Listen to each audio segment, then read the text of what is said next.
All right, thank you everyone for joining us for this media briefing for today, Monday, the 20th of April. Let's get right to it. And I see our CAO, Charles McKee, is on the line and to give us a few comments. Hi, Charles. Hi, Maya. Thank you. And I apologize that I'm not on my computer or Zoom for this. And appreciate everybody's indulgence there.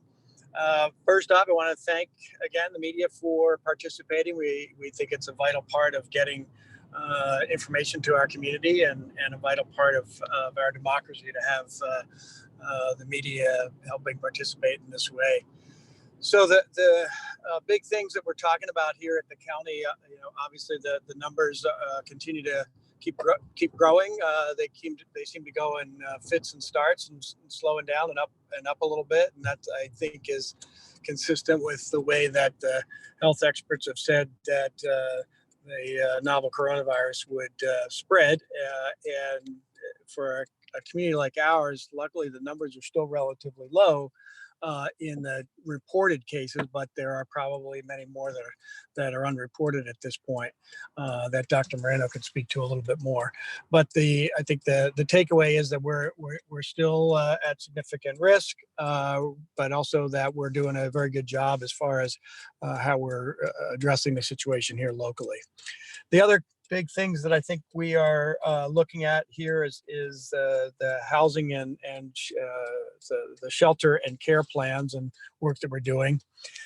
There are a lot of efforts going on right now to make sure that we have a coordinated approach, the plans in place, and that we're addressing all the needs that may arise both with care and with shelter as the virus spreads, and if it should overwhelm any particular sector of either the healthcare or the housing parts of our county.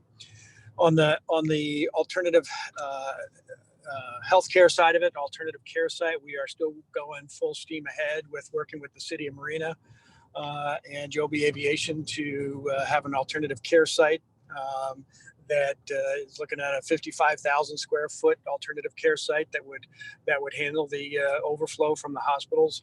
At the current time, the hospitals have sufficient capacity. Their censuses are all down because of the people not going out and getting injured just on their normal activities, as well as the elective surgeries are being put off. So that's a good thing. So we have a lot of capacity right now in our hospitals, and that's great. And the alternative sheltering plans that we've been working on is a multi-pronged approach. We have both motels that we're working with across the county, as well as bigger sites. We're working with the city of King, the city of Salinas, and the city of Monterey in alternative sheltering sites. I think there's been some misperception and miscommunication out there as far as the intent with these sites. I've seen people putting out there that the county is planning to transfer homeless from one area to another, and it's a homeless transfer plan, and that is absolutely not the plan. The plans that we are putting in place is to create shelter for those persons who are positive with COVID-19 coronavirus and do not have the ability to return to a sheltering area where they can be adequately isolated from others and help stop the spread. And as I said, the plan is multi-pronged, and the intent is to house people in that situation near to the hospital that discharges them and near to where their normal place of living is located. So that there's no plan to shift populations from one area of the county to another. The plan is to help our community overall, help people who are here working, people who are here living, and create a system that will help stem the potential spread of the coronavirus in a humane and compassionate way that we know that all of Monterey County is behind. So with that, Maya, I will turn it back to you, but just say that we are prepared and we're ready to go with plans, and a lot of activity is going on and behind the scenes, and it's a constant in constant motion, 24/7, as they say. So thank you, Maya. Thank you, Charles. And then next is our Emergency Services Manager, Gary Millay, who can add on to what Charles was just talking about with an update from OES. Hi, Gary.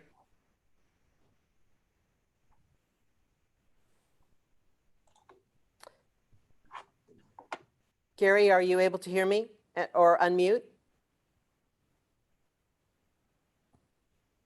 No. So let's give Gary a chance to perhaps redial in. Can you hear me now? Oh, I can. Great. Thank Yeah, you. you have to mute me on your end, so I was unmuted here. But anyway, I said Charles gave a very thorough and accurate update of the overall situation. So I'll just ask if there's any questions of anything that specifically or that you didn't understand from what Charles briefed.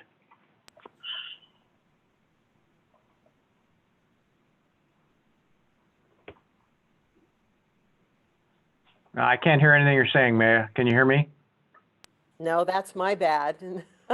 I'm the unmuter. Let's go to Dr. Ed Moreno then. We'll leave questions for after all the presenters, and now we'll get an update from Public Health with Dr. Moreno. Hi, good morning, everybody. Ed Moreno, Monterey County Health Officer. Want to talk maybe just a little bit about shelter-in-place orders.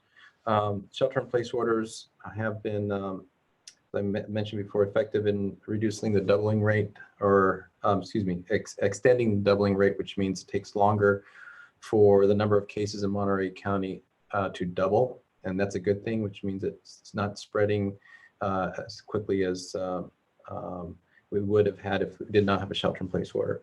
And it's thus far it's been able to protect our vulnerable populations, because people are ordered to shelter in place, stay at home, particularly if they are at risk of severe complications, which are adults older than 65 and people with underlying medical conditions.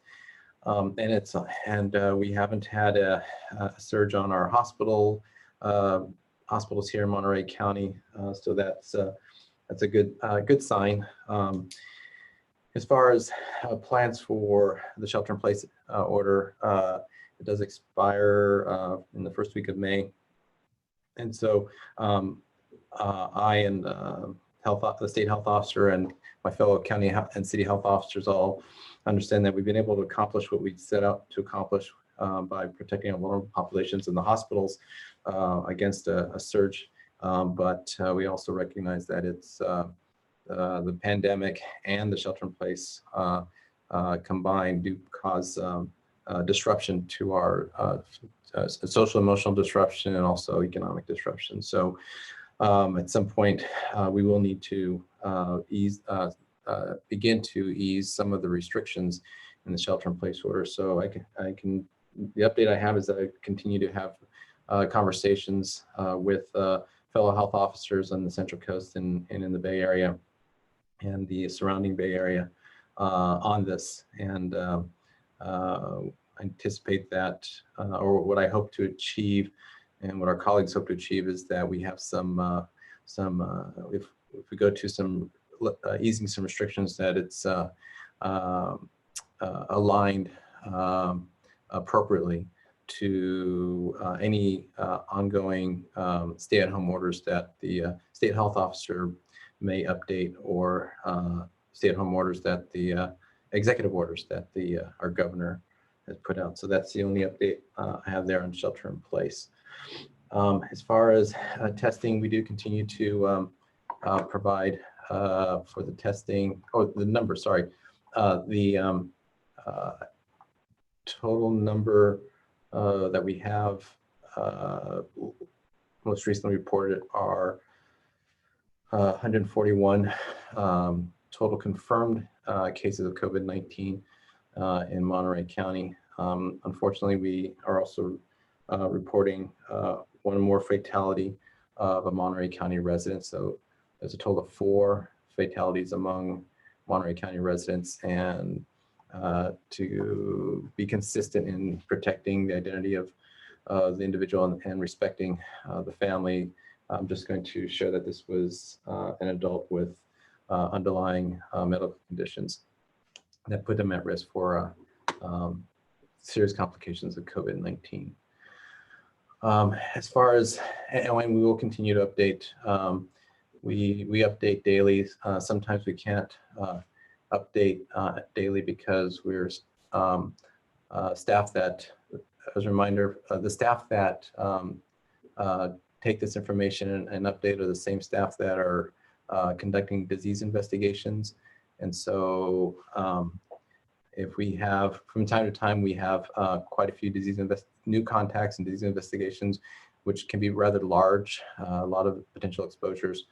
And so sometimes we just have to focus on that to try to prevent further spread of COVID-19 in our community.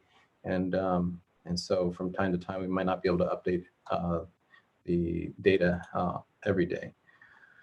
And I hope folks are understanding what we're trying to balance here, protecting public health directly by preventing further spread of the disease, by isolating people as fast as we can, but also getting information out to the community as to the number of cases and the characteristics of people who are infected with COVID-19. We have 141 cases, but we also, there are a lot of people who are presenting at hospitals that have, I'm sorry, people are coming down with symptoms that are mild but not needing medical attention. So they're not being assessed at ERs, and they're just taking care of themselves with over-the-counter medications.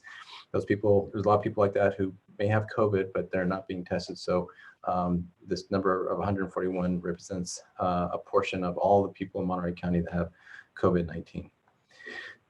We continue to perform the CDC approved and validated tests for COVID-19 in our laboratory, and approximately 74% of testing occurring in Monterey County, among Monterey County residents, is done in our public health lab. There are test machines and test kits and reagents that are now being delivered to Monterey County hospitals, and it's changing. Things are happening almost on a daily basis. There's still from time to time sharing of equipment, sharing of supplies, and so it's changing almost on a daily basis. So from this point on, I think I would for now I'd suggest if you're looking to find out which hospitals might have testing, I would suggest you contact the hospitals yourselves, because it's changing rapidly now as more is being delivered to locals here in the United States. As far as, let's see, shelter-in-place testing, there is a report that the state issued, which it's on the California Department of Public Health website, and it lists it's a table of skilled nursing facilities in the state of California that have reported having staff with COVID-19 and patients with COVID-19. So as it shows that there is one skilled nursing facility in Monterey County that has reported to the state that they have cases among staff and cases among patients. And there is no explanation on the or footnote on the table to explain how the reporting is, what criteria they're using to report numbers. But if you go to the website, you'll see that a lot of counties, including a lot of facilities, including the facility in Monterey County, has the state is reporting as less than 11. And so the state has decided, it appears that the state has decided that any number of staff or any number of patients where the total is 10 or less will be suppressed, again, as an effort to prevent as much as possible disclosure of individuals infected with COVID-19 associated with these facilities. let's see, and we have been working with not just a skilled nursing facility, but various organizations throughout Monterey County, where an individual, a patient, a client, customer, or employee may come down with COVID-19 and might have exposed others in the facility. We continue to work with a variety of different entities throughout Monterey County to identify those to isolate the person who was infectious, and then identify anyone that would be considered a close contact, to make sure that they are quarantined. When it involves when the people who are exposed and require quarantine are healthcare workers or first responders, the guidance right now is to allow that critical workforce to continue to work while they're in quarantine, which means that when they have to monitor for fever and symptoms of COVID-19 twice a day. And before they begin their shift, they also have to be screened for symptoms and have their temperature checked to make sure they're not symptomatic or febrile. And then they have to wear masks while they're working. And when their shift is over, the remainder of the quarantine remains in place and effective, which means they need to stay at home and not leave their quarantine. So they can only leave to go to work. And every effort should be made to stay at home and have someone else bring them food or medications that they may need. And then if they have any symptoms, then suggestive of COVID-19, they're to contact public health, and we work with them to determine if those are symptoms suggestive of COVID-19 and whether or not they can continue to care for themselves and their illness at home, or whether they need to go into a health hospital to be checked for evaluated and possible COVID-19 testing. So that's my update for today, Maya. Thank you very much, Dr. Moreno. And now, with Earth Day around the corner, this would be a great opportunity to talk about the environment. And we've asked Ashley Paulsworth, the Monterey County Sustainability Program Manager, to join us to talk about Earth Day. Hi, Ashley.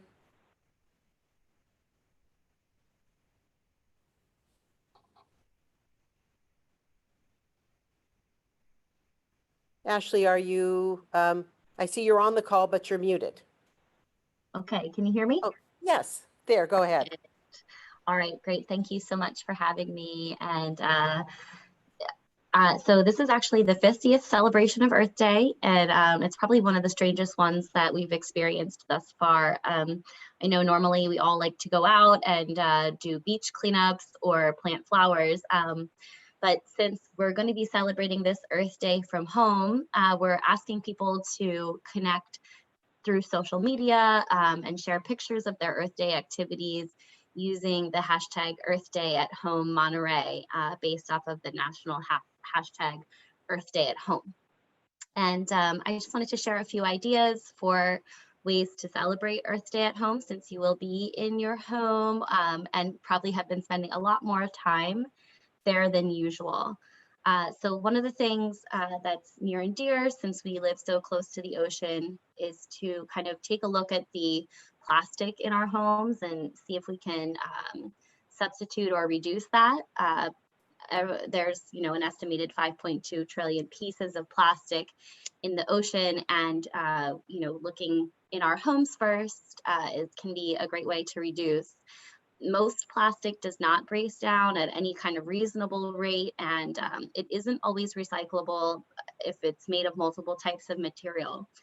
So it can be helpful to start, just in one place in your house. For example, you could go into your bathroom and kind of have like a scavenger hunt with the whole family and see what kinds of plastic you have in use there, and just kind of take inventory in one place. And a suggestion I would point to are shampoo and conditioner bottles. So these are essentially single-use plastics. We use them and then we get rid of them. And a really good option is you can switch over to bar products. So they have bar soaps, bar shampoos, etc. These can save resources and reduce plastic use. And then, don't just throw away things like your plastic toothbrush, but when you're ready, next time you can go out and buy a toothbrush maybe in a different material such as bamboo, which is generally very good alternative to plastic most of the time. I also wanted to make a comment about grocery stores here. So I know a lot of people are not, the reusable bags, you can't bring them into the grocery store right now. So a lot of people are being forced into using single-use bags. But just a suggestion, one thing that I've been doing is that you can actually take your cart to your car and just load your bags at your car. So you don't have to stop using reusable bags. Another homeward bound option for Earth Day could be to look at the energy use in your home and see how you can reduce it. So PG&E's website, if you're familiar, it lets you take a look at your energy use and you can do an energy checkup. And then you can find out, where in your home you're using the most energy and think about ways to reduce it.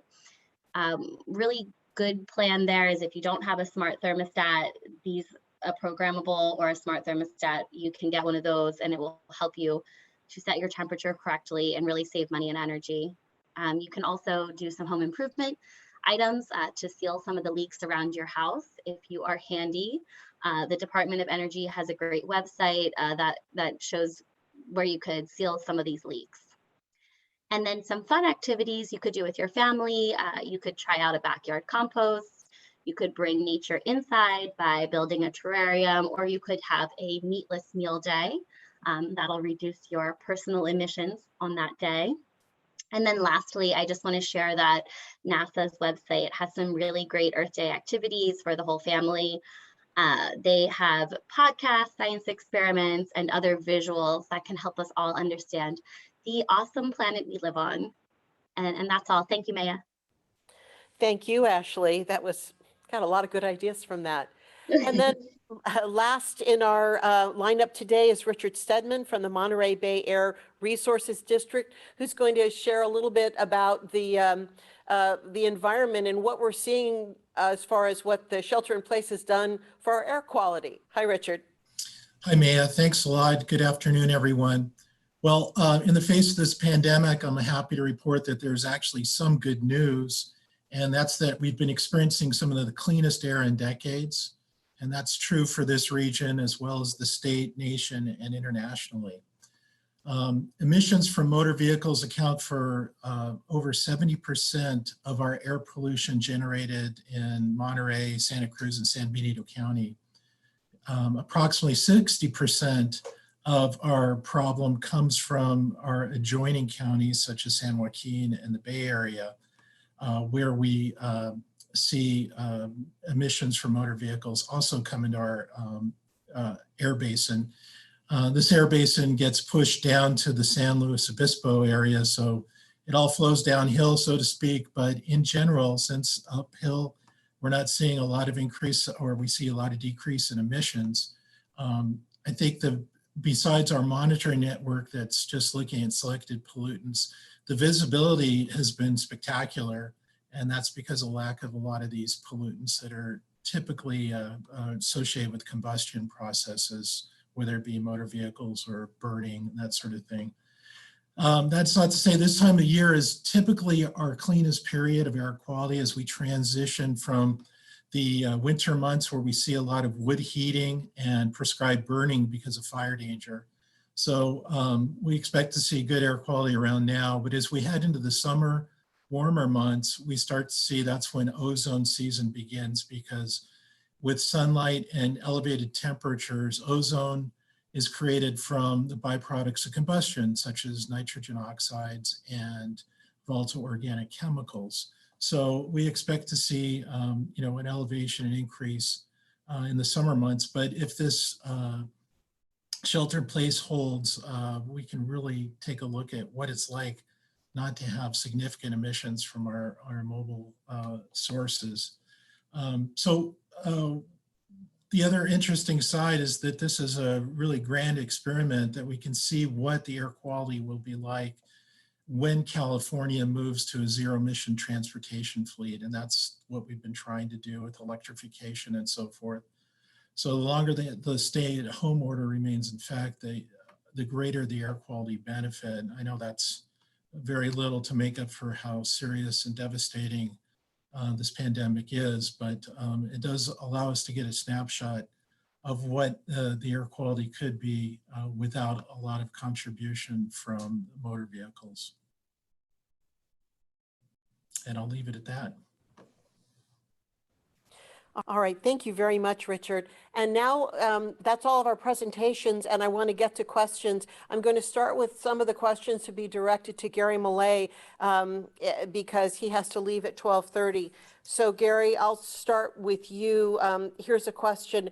When is the earliest alternate housing site could be operational? When is the earliest housing site operational, and when do you expect to need them? And also, have you worked with local jurisdictions and notified the communities where the sites have been identified about the sites and related plans? Gary may have signed off. I think he had to go. Yeah, I think that is true. So I will attempt to field those questions. Thank you, Maya. We are working to get the message out the best we can. We understand that there are different sources of getting that message out in addition to the media that we have here today, and that would be through some of the social networks that we have here, as well as we're planning some town hall style meetings that will provide additional information to the communities where alternative shelter sites will be located. The plans are still being finalized for the various alternative shelter sites. So we didn't want to push out too much information or try to push out information before we had some of the details more fully fleshed out, which is obviously a work in progress. As you can imagine, the pandemic is something that you plan for in many ways, but not in the, not all the specific details such as we are encountering right now. The alternative care sites, as I mentioned earlier, and I think Gary may have said too, is that we're looking at the King City, Salinas, and Monterey for alternative shelter sites, and Marina for alternative care site, as well as many of the motels and hotels throughout the county. The timing for we are going to use motels and hotels first to as more of an ad hoc measure as individuals come forward and need sheltering because they may have tested positive for COVID-19 and can't return to where they were living previously. So that's going to be the first tool in our toolkit to address sheltering needs of somebody with COVID-19 in the motels, hotels. The bigger sites that we're talking about will open as needed. There's no need to open them at this point, and so the dates have not been set. They're going to be opened as needed, and also as we are have them fully prepared. So with that, I hope I covered the questions that were asked, ma'am. Yes, I think for most of them. I think this next question may be a question for Gary regarding the FEMA trailers. I'm not sure if we have received them or not. And Charles, I don't know if you know that. So let me first say they're not FEMA trailers. I've heard that comment a lot. When are the FEMA trailers getting? They are not FEMA trailers. These are trailers that are supplied by the state of California.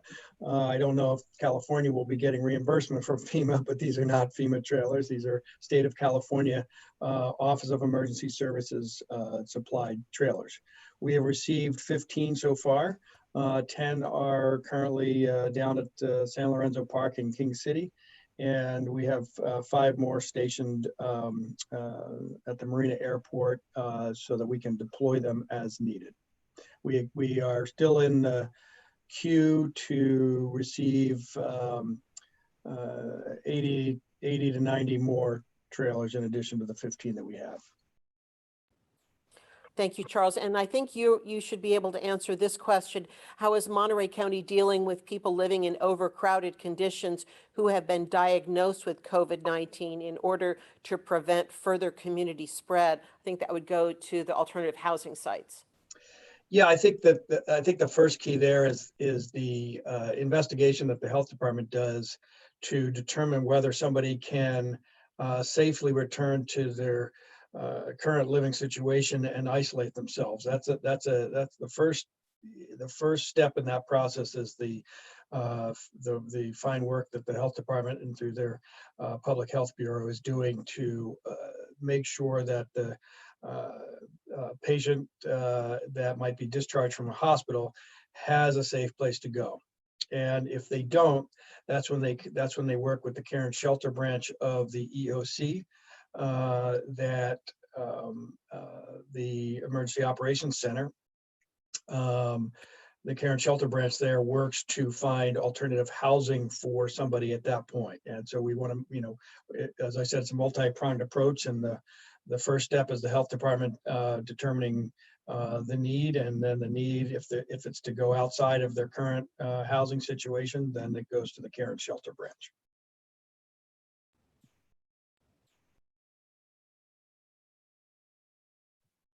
Maya, you're on mute if you're trying to talk.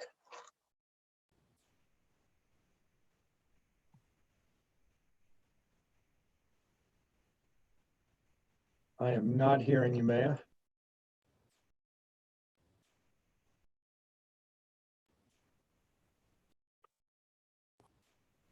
Can you hear me now? I can. Okay, great.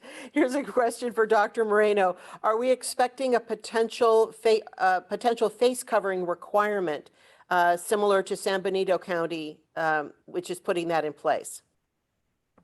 Oh, thank you for that question. Yeah, so that's one thing I'm looking at. I know that right now the California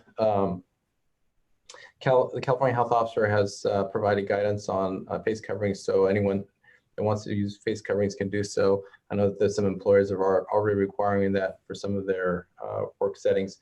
So I can tell you right now, as I'm looking into it, there are some benefits to having a health officer order. Some of the considerations that I'll need to resolve before, if I issue one, would be how to handle individuals that either have no access or can't make their own face masks or can't find them to purchase them, and how would that impact those individuals who may have less resources than others in Monterey County. But thank you for the question.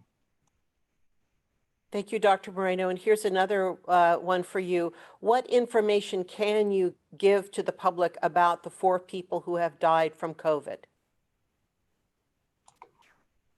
So I believe the information that I can provide is the information I've provided in the past, which is that I believe each of these.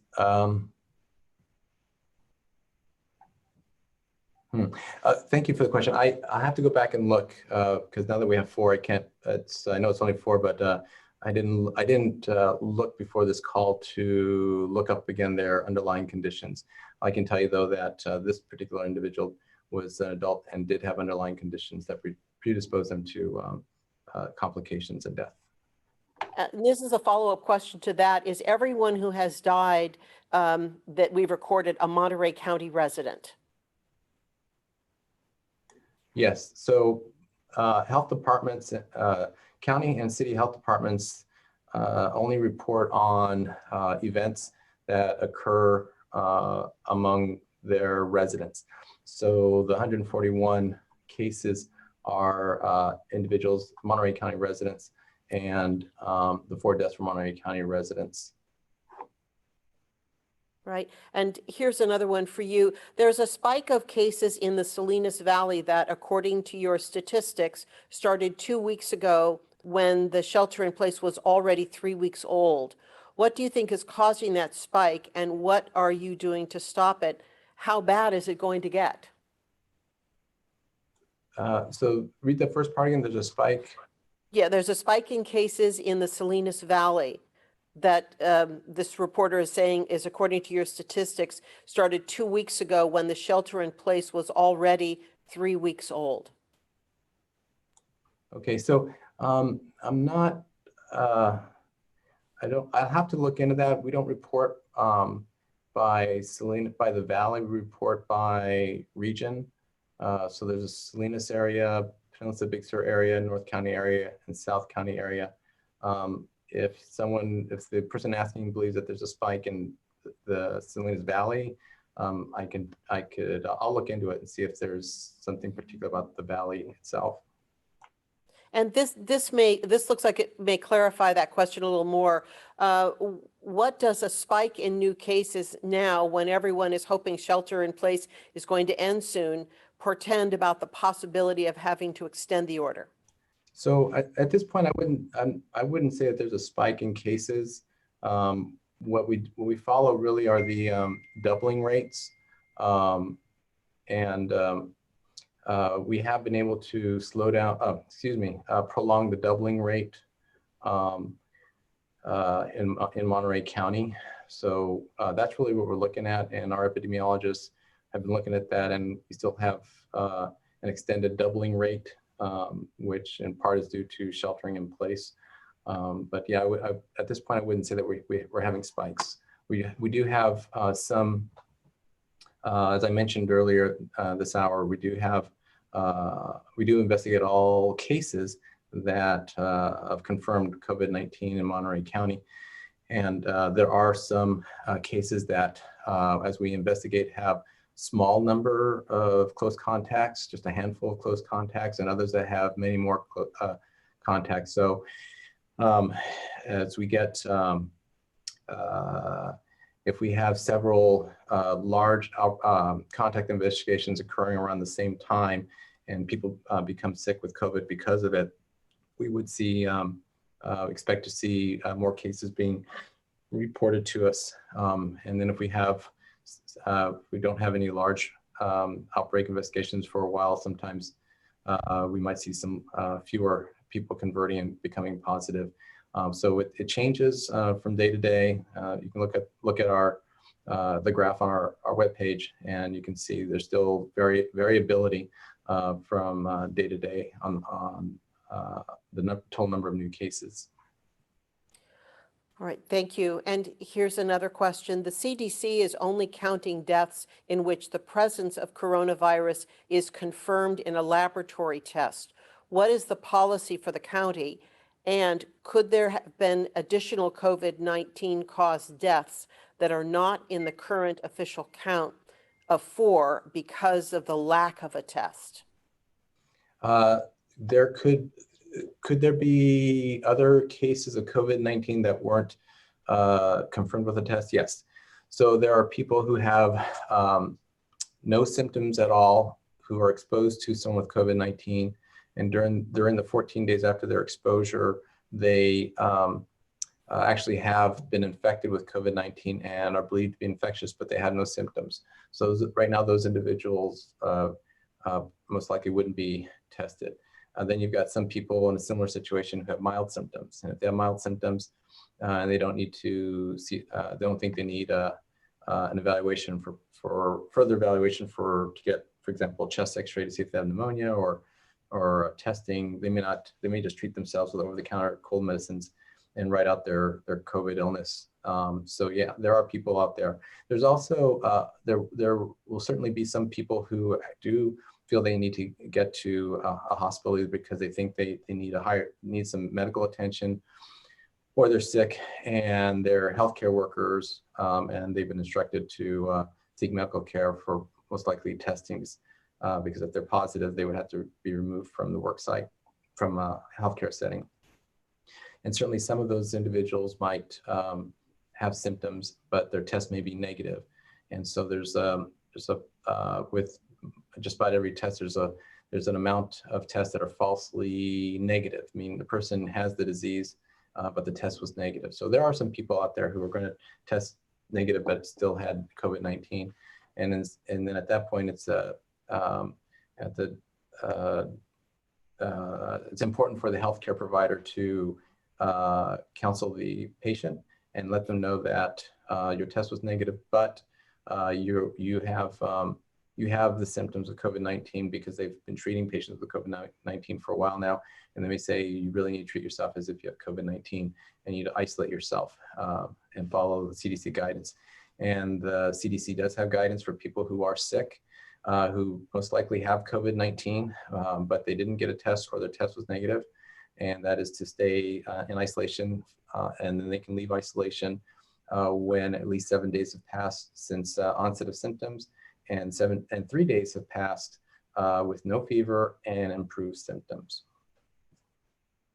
Thank you, Dr. Moreno. And this is a question regarding alternative housing, which Charles may be able to answer. Does the county intend to keep patients and staff on the sites or allow them to leave? And what is the county's plan and authority to keep patients and staff on the site? So I was hoping to hear a question for Ashley or Richard about the environment, but obviously not. In response to those questions, the intent is for both patients at alternative care sites, because there's like hospital patients, as well as guests at alternative sheltering, to remain on site during the whole period of the need for them to stay there. You know, the quarantining period essentially is the intent for people to stay at those locations. And ultimately, there are powers vested in the health officer to require people to stay in place, to be quarantined or isolated. The intent at this point is to work with the different populations. We are working with their ability to consent to stay there, and the understanding that, you know, the people who are going to be in these locations are generally going to be looking to have an alternative site to stay and to shelter and to be cared for. So although not everybody, you know, may fall into the same category, you know, we think that the populations are going to be thankful to have that alternative and welcome the ability to recuperate in a safe location. Thank you, Charles. And then here's another question for Dr. Moreno, follow up to some information you gave earlier. You said there are a lot of people who may have COVID but have not been tested. Is there an approximate number you have now? And if so, what is that number? And is that something the county health department is looking into adding to their daily reports? So I don't have a way of measuring that number.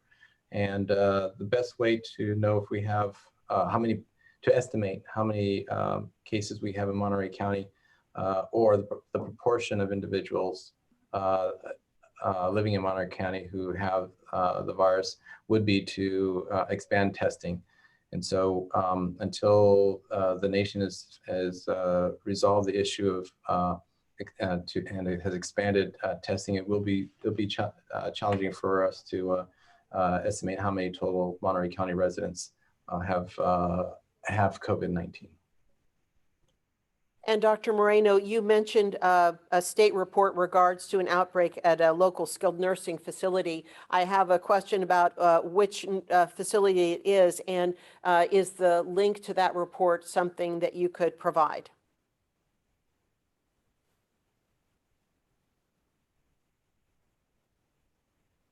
I can share that with you. Okay. And you can share it with whomever you want. It's on the California Department Public Health website. And that would be, if anyone's interested, they could go ahead and identify the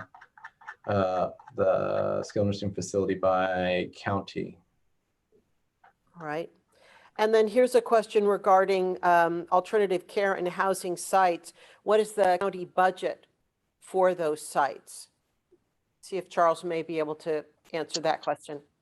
No, we don't have that locked down yet. It's a work in progress that we are trying to figure out the needs at each location.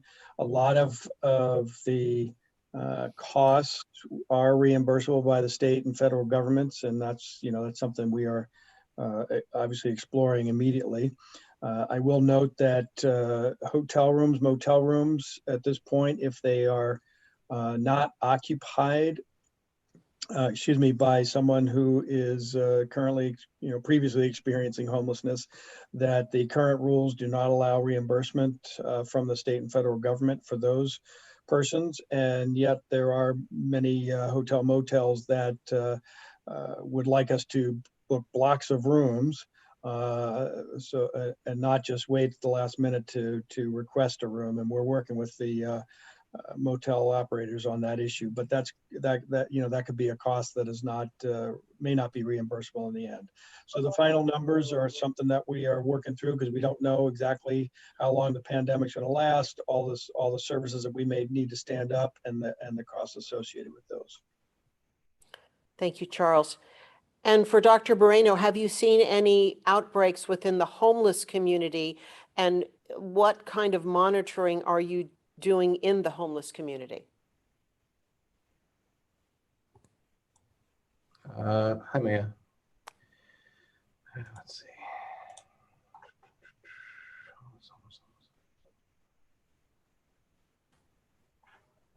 So good question. I'm looking at our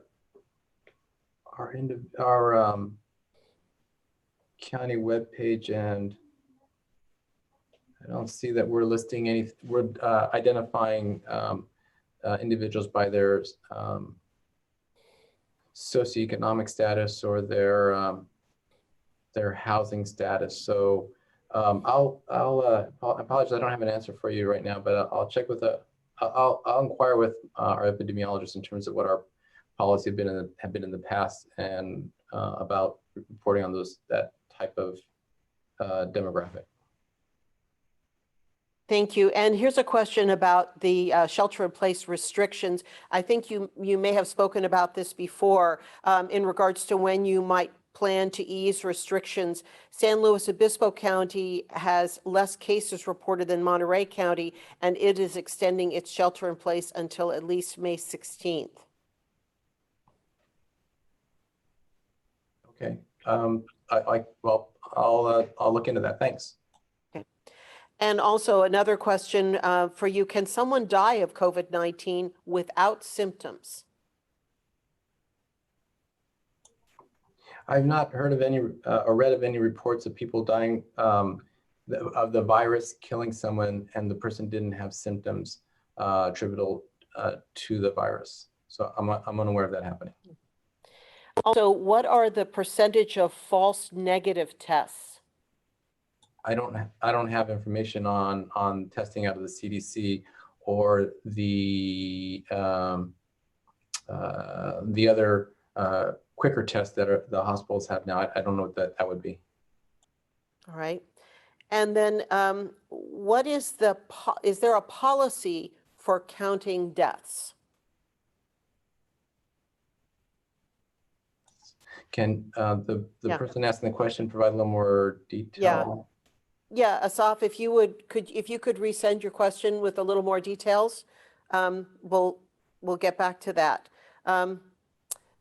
Here's another one. Would any deceased with reported COVID-19 symptoms or even respiratory disease be tested for the disease? Or wouldn't any deceased? Would someone be tested after death? So there is guidance for handling of the deceased bodies of someone with COVID-19 or suspected COVID-19. So I know that those that handle bodies, so those would be the folks in the hospital, in the morgues, the mortuaries throughout the county, are following that guidance. If someone were to present to a hospital and dies en route to the hospital, and is reported by the family and the EMT paramedics that the patient had symptoms suggestive of COVID-19, then the attending physician receiving could choose to make arrangements to test the person for COVID-19. All right. And looking ahead, if you could look ahead at day one of reopening after shelter in place in the future, what types of businesses would you foresee being able to open first? Okay, so this what I can tell you is that any changes to the current order that are less restrictive would be phased in. The reason is because if we were to eliminate the shelter-in-place order altogether, then we would have failed in our effort to protect our vulnerable populations and protect the hospitals from surge. So whatever will happen will be phased in, but at this point, I'm reluctant to say what would be released or eased, eased. And according to the data, the Monterey Peninsula has had almost no cases for at least 2 weeks. What do you think that may mean?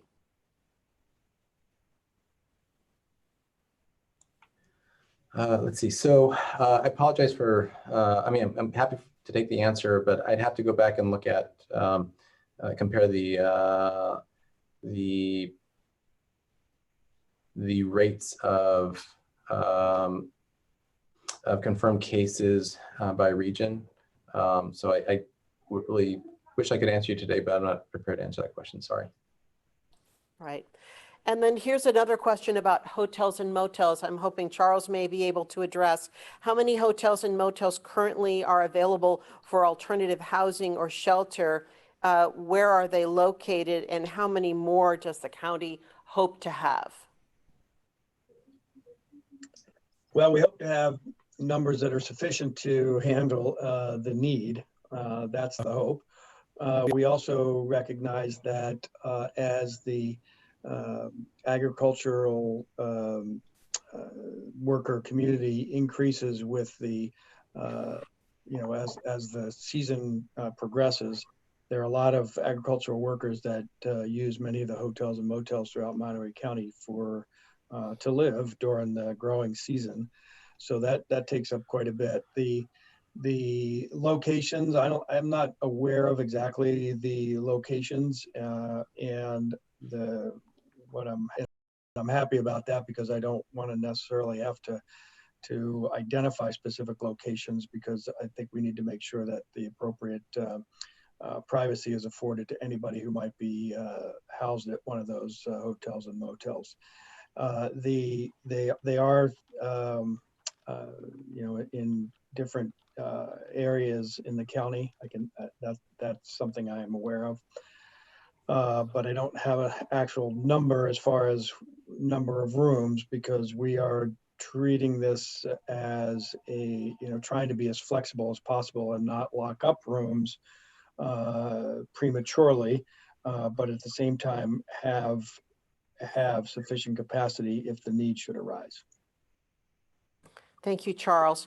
And we have a question that came in via chat regarding the county position on the SBA loan program and the many local businesses who may not be able to take part in that right now. Charles, I don't know if you want to address that, or if we can have this reporter get in touch with the economic development and the WIP. Yeah, and also, go ahead, sorry. No, you go ahead. And also the Monterey County Business Council has a lot of information on that stuff. And I know there are different pieces of the various loan programs out there. And there's the PPP, with the Paycheck Protection Plan. There are a lot of different programs that are kind of rolling out all at the same time, and some of them are more flexible than others, and some of them are overloaded right now. They're not, the application process is kind of slowing down. So my best recommendation is to make sure that everybody continues to try and push on those state and federal programs as much as they can. As far as the specifics on any individual one and having a county position, I'm not sure there is a county position on it. It's just that we want to support as best we can the businesses out there that may be able to take advantage of these programs. The Paycheck Protection Plan program, I think, could be vital for businesses to be prepared to reopen when the time is appropriate, because it allows those businesses to pay workers now and have them ready to go when when they reopen. And my understanding of that program is that if you, you get it as a loan, but if you follow the guidelines and have you're paying workers through that program, then it becomes essentially a grant. So we think that's a vital one, a program to help reopen the county for business when the time is appropriate. And we have just about 4 minutes left in our hour, and I heard Mark Carbonaro getting on a microphone open. Do you have a question, Mark? Yeah, I have a question for both Charles and also one for Dr. Moreno. Charles, regarding the motels, there, and you mentioned this with the farm workers that come in during the season and live in those motels, there are a number of people, low-income folks who can't afford regular housing in Monterey County. They end up living in essentially residency motels. They have very low daily rates. Is there a fear that with the state, renting rooms to be available as alternate housing sites, that they come into a motel and they say, how many rooms can you give us? The motel owner looks and says, geez, I'll get more money from the state or the county to rent them these rooms for these people than I can get from the, half dozen or dozen people that are living here. I'll tell them they either got to pay this higher rate or get out. That will happen, and it will end up exacerbating the homeless situation here in Monterey County. So are there any means of ensuring that that kind of gouging doesn't take place? That's a great question, and I think that the one tool would be that if somebody is renting a motel room for over 30 days, then they're no longer considered what's called transient occupancy. And the eviction prohibitions, my understanding, would kick into place at that point. And so there might be a protection there. In addition, what I would, I think there is, my understanding of the way that the state government is approaching it is that they're trying to have the rooms available, but they're not necessarily booking them all at this point. But I might be incorrect about that, because if they're running under the same rules that we are being told, that it's only when it's only for occupied, it's that you're going to get reimbursed. I think they're trying to get reimbursed by FEMA, believe it or not. So they have to kind of run under some of those same guidelines. You want to try and get hotels, motels that will agree to be flexible and open them up when you need them. In other words, make them available when you need them, but not kick somebody out that just exacerbates the situation. That would not be good. And we're trying to have conversations with the state as much as we can over the housing related to both homeless and agricultural workers. And so thank you for raising the point, because now I'm going to raise that one with the state. Yeah, because what they'll end up doing is, in most of the motels, to protect themselves from the 30-day, going from like a short term into a longer term thing with eviction processes, they will generally tell those residents, you can stay for 2 weeks, you have to leave for a night, they go somewhere else, and then they come back and stay another 2 weeks. Right. So that's how they protect themselves from, from those eviction rules kicking in. Quick question for Dr. Moreno. Is it practical for people to expect that everybody in Monterey County can be tested, number one?